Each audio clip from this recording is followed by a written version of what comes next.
நுழைவுத் தேர்வில் பாஸ் ஆகிற எல்லாமே அந்த கோர்ஸில் போய் சேர முடியுமான்னா சேர முடியாது.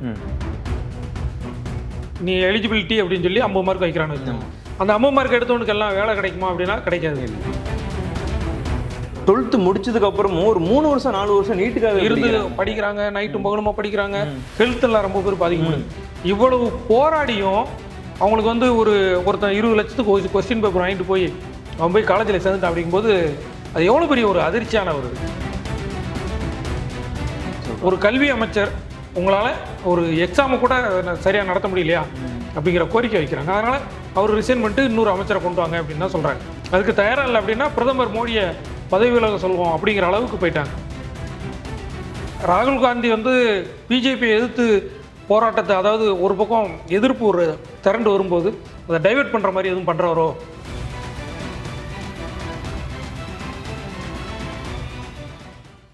சார் வணக்கம். வணக்கம். எப்படி இருக்கீங்க சார்? ரொம்ப நல்லா இருக்கேன். நல்லா இருக்கீங்களா? நல்லா இருக்கேன் சார். சொல்லுங்கள். இப்போ நாடு ஃபுல்லாமே சிஜேபி போராட்டம் வந்து பயங்கரமாக போயிட்டுருக்கு. நீட் தேர்வுக்கு எதிராகவும் பல்வேறு நுழைவுத் தேர்வுகளுக்கு எதிராகவும் வந்து போராட்டம் பண்ணிட்டு இருக்காங்க. தமிழ்நாட்டிலேயே அது பயங்கரமாக எதிரொலிச்சிட்டு இருக்கு. இது அடுத்த இந்தியா ஃபுல்லாகவே வந்து அந்த காக்ரோச் பார்ட்டி அப்படிங்கிற போராட்டம் கடுமையாக தான் போய்கிட்டு இருக்கு. இதில் வந்து மிகப்பெரிய அரசியல் இருக்குது அப்படிங்கிறது வந்து வெளிப்படையாகவே தெரியுது. ஒரு பக்கம் என்னென்னா இது மத்திய அரசுக்கு எதிரான போராட்டம் அப்படின்னு தான் முதல்ல எல்லாருமே நினச்சாங்க. ஏன்னா கல்வி மந்திரியை வந்து ரிசைன் பண்ண சொன்னாங்க, தர்மேந்திர பிரதானை ராஜினாமா பண்ண சொல்லி நடக்கிற போராட்டம் அப்படின்னு. ஆனால் அந்த போராட்டத்துக்கு வந்து நிறைய பேர் வந்து ஆதரவு கொடுத்தாங்க.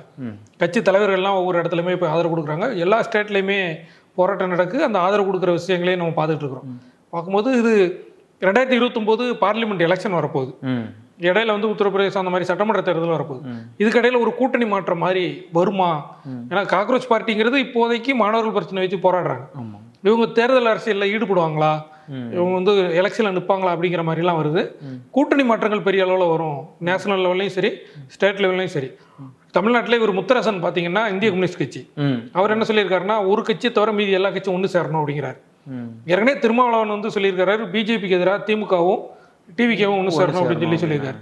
முத்தரசன் வந்து எந்த கட்சியை சொல்கிறாரு, அவர் பிஜேபியை சொல்கிறாரா அல்லது டிவிக்கேவை சொல்கிறாரா அப்படிங்கிற ஒரு டவுட் இருந்தால் கூட எல்லா கட்சியும் ஒன்று சேரணும் அப்படின்னு சொல்கிறாரு.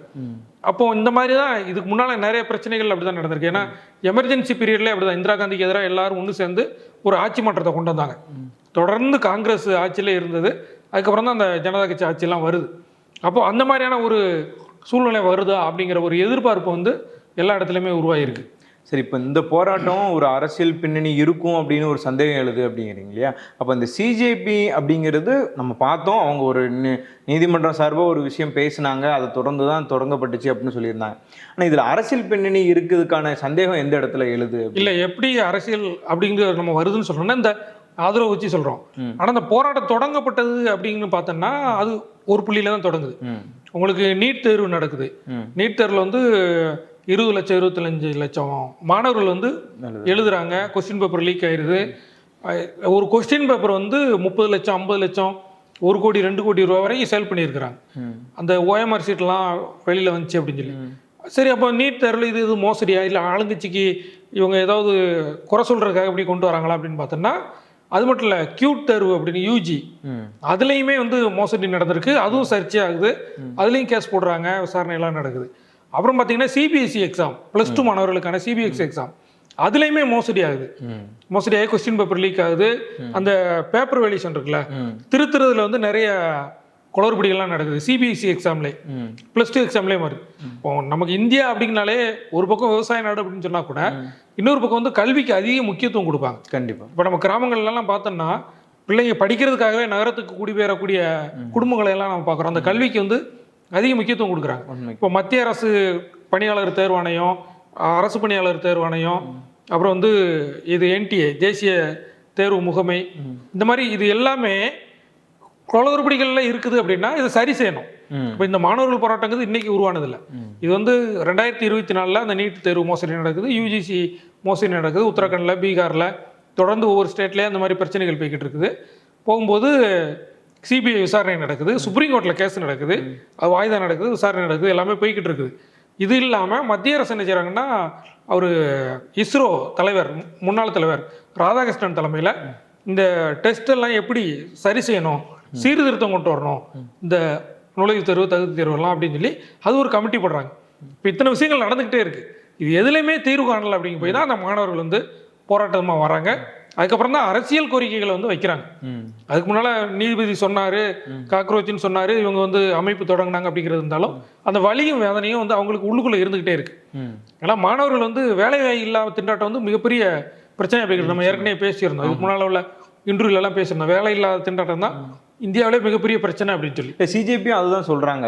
ஒரு பக்கம் மாணவர் கஷ்டப்பட்டு எழுதுறாங்க, இந்த மாதிரி லீக் ஆகிடுது, கொஸ்டின் லீக் ஆகிடுது, அடுத்து அவனோட வாழ்க்கை என்ன ஆகிடுது, இல்லை தேர்ச்சி பெற்றுறான், அதுக்கப்புறம் அவனுக்கு வேலைக்குமே அதில் ஒரு பிரச்சனை பண்ணுறாங்க, இப்படி நிறைய குற்றச்சாட்டுகள் அவங்க வைக்கிறாங்க. நம்ம பார்க்குறோங்க, ரயில்வே எக்ஸாமு, பேங்க் எக்ஸாமு, நீட்டு, சிபிஎஸ்சி, இந்த மாதிரி நிறைய எக்ஸாம்லாம் நடக்குது. உங்களுக்கு நுழைவுத் தேர்வுன்னு வைக்கிறான். நுழைவுத் தேர்வில் பாஸ் ஆகிற எல்லாமே அந்த கோர்ஸில் போய் சேர முடியுமான்னா சேர முடியாது. தகுதி தேர்வுன்னு வைக்கிறான். தகுதி தேர்வில் பாஸ் ஆகிற எல்லாருமே அந்த தகுதி மதிப்பெண் வைக்கிறான்ல, நீ எலிஜிபிலிட்டி அப்படின்னு சொல்லி 50 மார்க் வைக்கிறான்னு வச்சுக்கோங்க. அந்த 50 மார்க் எடுத்தவனுக்கு எல்லாம் வேலை கிடைக்குமா அப்படின்னா கிடைக்காது. இல்லை. அதே மாதிரி காம்படிஷன் எக்ஸாம், போட்டித் தேர்வு, அப்போது இது எல்லாமே வந்து ரேங்க் அடிப்படையில் வந்துடுது. நீங்கள் என்னதான் மார்க் எடுத்தாலும் தகுதி இருந்தாலும் நீங்கள் சேர முடியாது. தகுதி தேர்வுனா உங்களுக்கு ஒரு தகுதி வைக்கிறான், தகுதி இருந்தாலும் அங்கே போக முடியாது. நுழைவுத் தேர்வு வைக்கிறான், நீங்கள் எலிஜிபிலிட்டி, உங்களுக்கு எலிஜிபிலிட்டி வந்துடுது, நுழைவுத் தேர்வு பாஸ் பண்ணாலும் அந்த ரேங்க் அடிப்படையில் போயிருது. அப்போ இந்த மாதிரி விஷயங்கள் வரும்போது வேற ஒன்றும் இல்லை. நம்ம தமிழ்நாட்டில் பார்த்தீங்கன்னா 484 இன்ஜினியரிங் காலேஜில் வந்து மாணவர்கள் சேரலாம் அப்படின்னு சொல்லி ரேண்டம் எண் வந்து அமைச்சர், உயர்கல்வித்துறை அமைச்சர் விஸ்வநாதன் வந்து வெளியிட்டார்.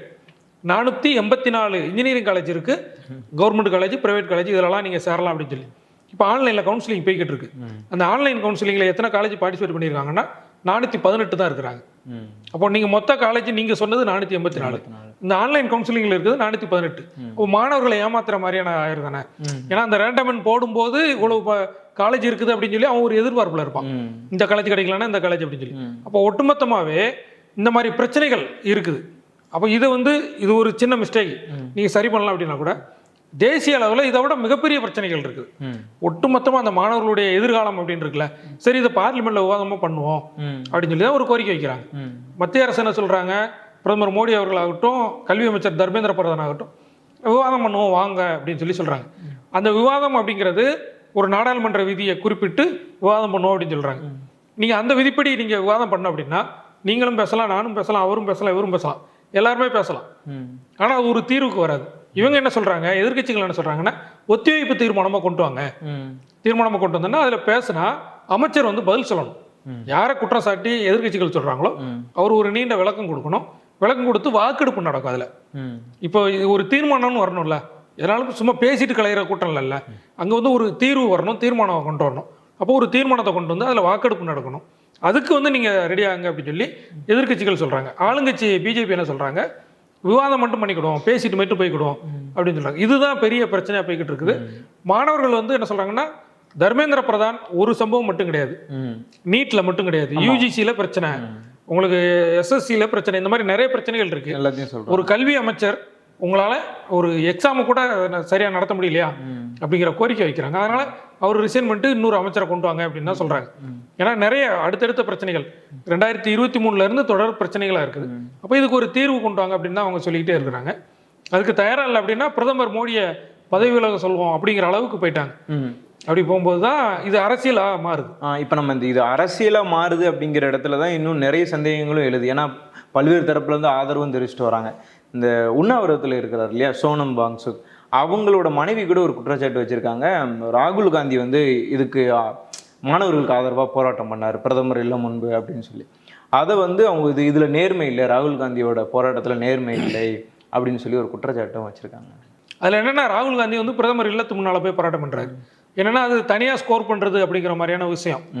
இன்னொன்று, ராகுல் காந்தி வந்து பிஜேபி எதிர்த்து போராட்டத்தை, அதாவது ஒரு பக்கம் எதிர்ப்பு ஒரு திரண்டு வரும்போது அதை டைவெர்ட் பண்ணுற மாதிரி எதுவும் பண்ணுறாரோ அப்படிங்கிற மாதிரி. ஏன்னா எல்லா இடத்துலையும் நிறைய இடத்துல அப்படியான பிரச்சனைகள் வந்து நடந்திருக்கு. அவங்க சொன்ன கேள்வியோட புரிதலும் அந்த மாதிரி தான் தெரியும். ஏன்னா மக்களோட கோபம் வந்து ஒரு பக்கம் போய்கிட்டே இருக்கும். திடீர்னு பார்த்தோன்னா சமாதான பேச்சுவார்த்தை, நான் போய் பேசி முடிக்கிறேன். நம்ம கிராமத்தில் ஒரு குடிதண்ணி பிரச்சனைக்கு மக்கள் ரொம்ப கோபமாக போராடிக்கிட்டு இருப்பாங்க. ஒரு சாதாரண பஞ்சாயத்தில் ஒருத்தர் தான் போராடிக்கிட்டு இருப்பாங்க. அங்கே வந்து ஒரு எஸ்ஐ வருவார். எஸ்ஐனால ஒரு வாட்டர் டேங்க் கட்டி தர முடியாது, ஒரு பைப் போட்டு கொடுக்க முடியாது.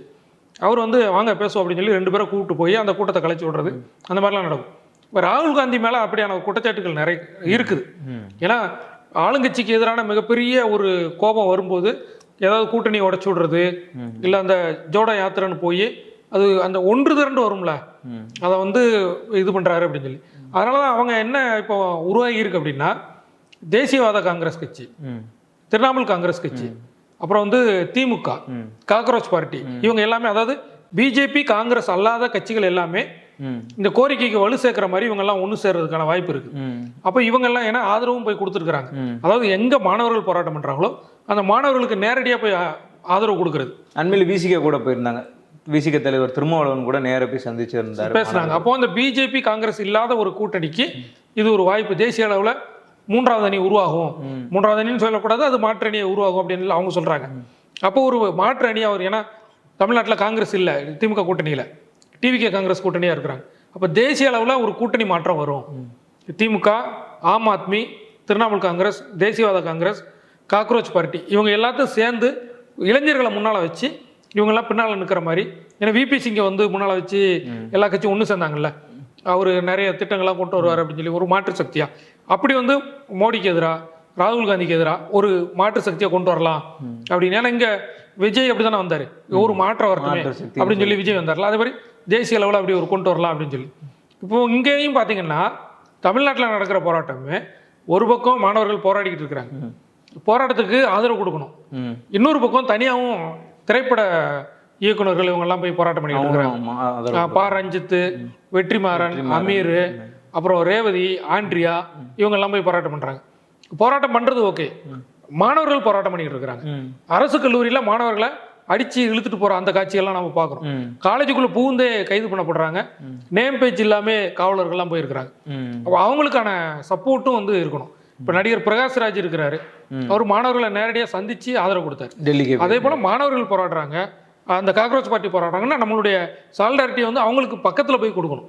கொடுத்துட்டு நம்ம இன்னொரு பக்கம் அவங்களுக்கு ஆதரவாக போராட்டம் பண்ணலாம். இது டைலூட் பண்ற மாதிரி அந்த மாதிரி ஆயிடும். ஏன்னா இப்போ நீங்க நடிகர், இயக்குனர் அப்படின்னு வரும்போது மீடியா ஃபோக்கஸ் ஃபுல்லாக அங்கே போகும்.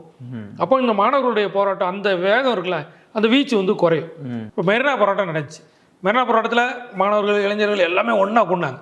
இப்போ இருக்கிற நம்ம சிஎம் விஜய் அவர்கள் கூட முகத்தில் கர்ச்சீஃப் கட்டிட்டு போய் அந்த மாணவர்களுக்கு ஆதரவு கொடுக்குறது, அங்கே போய் வேடிக்கை பார்க்கறது இல்லை, நம்மளுடைய சாலிடாரிட்டியை கொடுக்குறது அப்படிங்கிறது.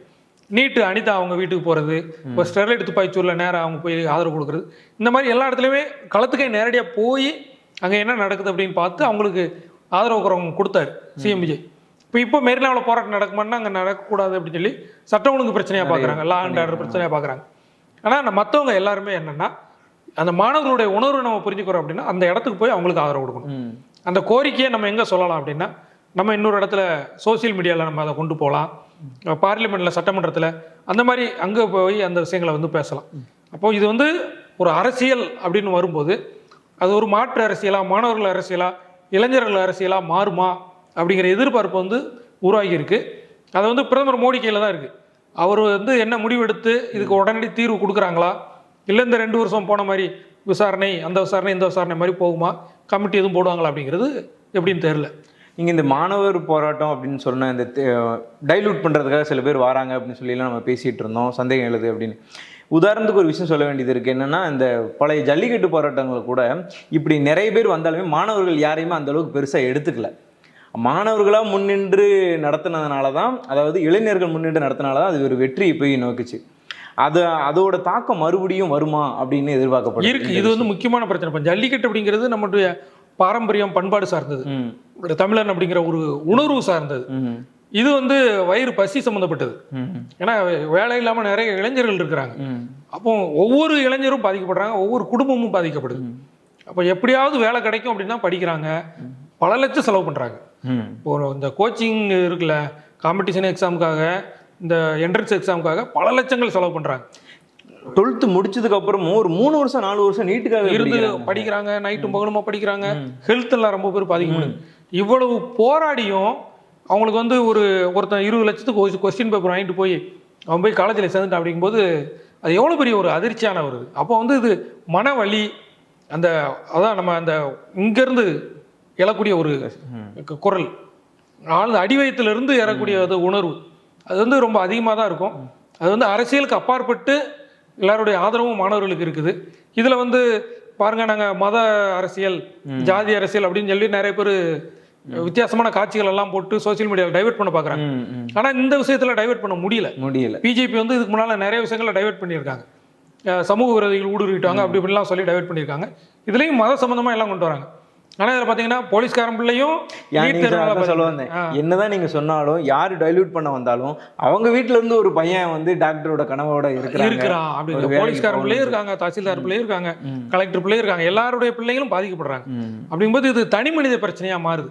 ஒவ்வொரு தனி மனித பிரச்சனை தான் கூட்டு பிரச்சனையா மாறி இன்னைக்கு இவ்வளவு பெரிய போராட்டத்தை உண்டாக்கி இருக்கு.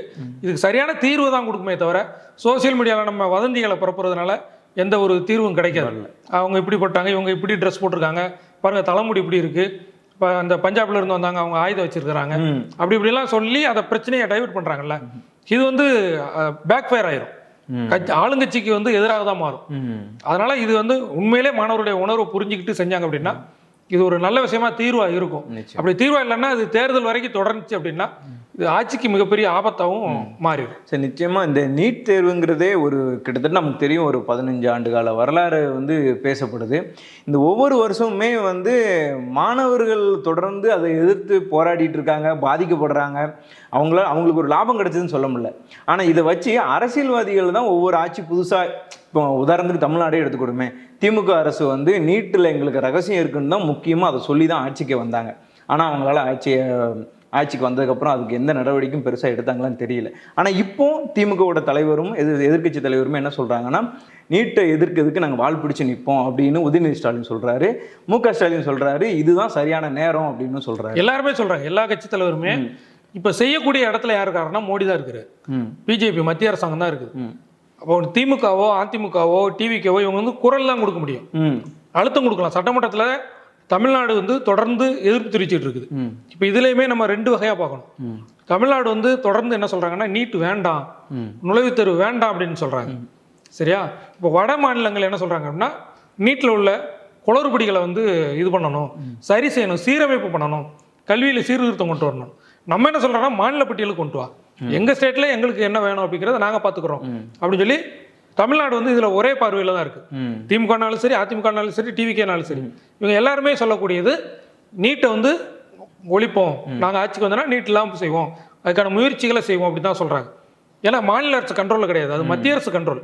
அப்போ நம்ம பொதுவில் சொல்ல முடியாது இவங்க ஆட்சிக்கு வந்தாங்க அதை செய்யலாம்னு சொல்ல முடியாது. ஏன்னா சட்டமன்றத்தில் தீர்மானம் போடுறாங்க, பேசுகிறாங்க, பார்லிமெண்ட்டை பேசுகிறாங்க, எல்லாமே இது பண்ணுறாங்க. இப்போ தான் மாணவர்கள் மத்தியில் ஒரு மிகப்பெரிய எழுச்சி உருவாயிருக்கு. அதுக்கு வந்து எல்லாருமே ஒன்றா சேர்ந்து நிற்கிறாங்க. தமிழ்நாடு வந்து எல்லா கட்சியுமே ஒன்று போல தான் நிற்கும். நீங்கள் மாநில காவேரி பிரச்சனையாக இருக்கட்டும், இப்போ நீட் பிரச்சனையாக இருக்கட்டும், ஜல்லிக்கட்டு பிரச்சனையாக இருக்கட்டும், எந்த கட்சியுமே மாற்று கருத்துன்னு இருக்காது. நீங்கள் இப்போ சட்டமன்றத்தில் தீர்மானம் வந்து ஒரு மனதாக தீர்மானம் அப்படின்னு தான் வரும். அப்போ பொது பிரச்சனைன்னு வரும்போது கொள்கை கருத்து என்ன பிரச்சனை இருந்தால் கூட எல்லாரும் ஒன்று சேருவாங்க. இப்பவும் அதே மாதிரி தான் நீட்டுக்கு வந்து எல்லாருமே ஒன்று சேர்ந்து தான் நிற்கிறாங்க.